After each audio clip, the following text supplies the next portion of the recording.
Der skal nu laves en parse review. Parse review er der, hvor du gemmer nogle kodestumper, som der kan bruges flere steder. Så I kan se her, der har vi menuen, og den vil vi gerne klippe ud, og så proppe over i en parse review. Så vi kan gå ind under settings og under parse review, og så lave en ny. Lave bare en topmenu.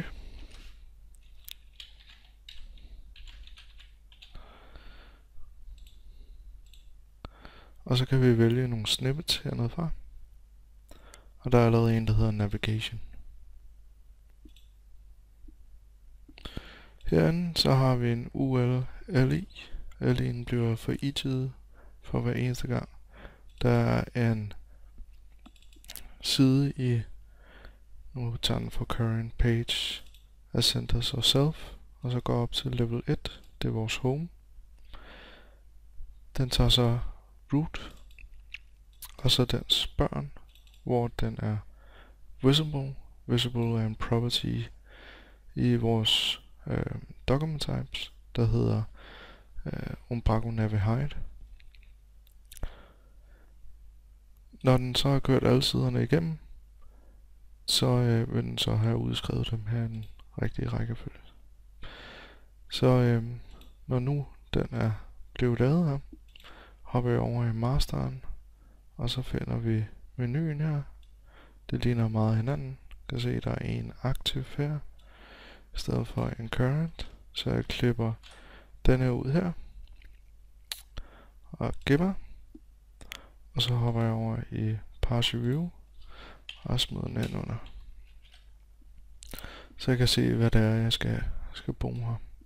Så jeg tager fat i UL'en her, klipper den ud, smider den op. Klipper den ud, så jeg kan være helt sikker på, at det kode, som jeg har brugt, det ikke står hernede mere.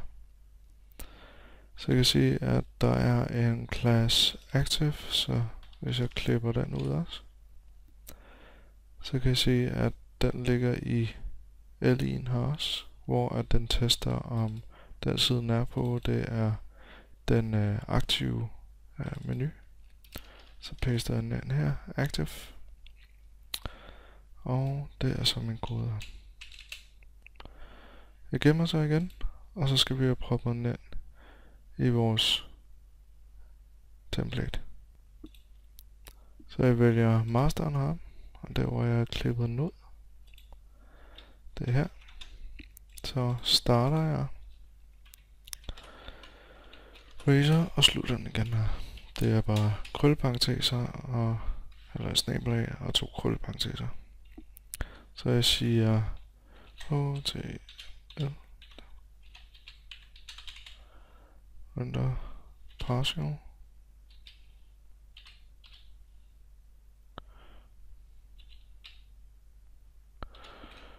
sådan noget.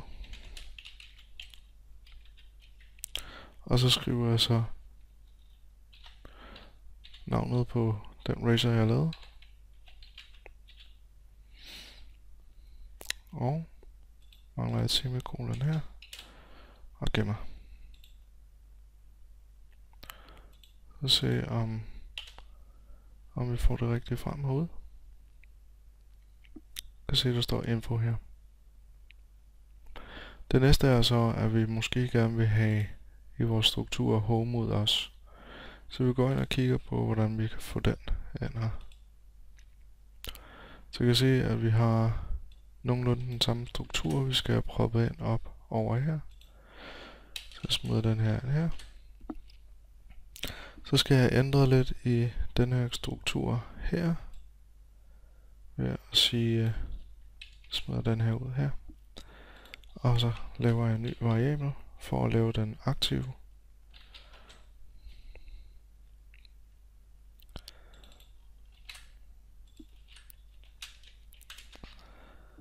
Og det jeg spørger om herinde, det er om active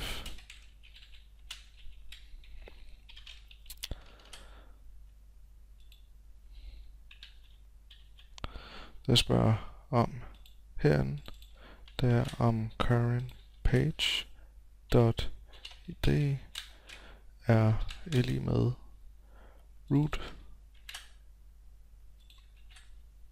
dot id. Hvis den er det, så kommer den til at skrive det aktive ud hernede. Vi siger active hernede. Det er bare en variabel, så den bliver udskrevet med snabel a. Så mangler jeg så at lave om på, hvad for en URL og hvad for navn den tager fat i. Fordi page, den findes ikke. Den findes kun hernede. Så vi tager root der og root her. Saver.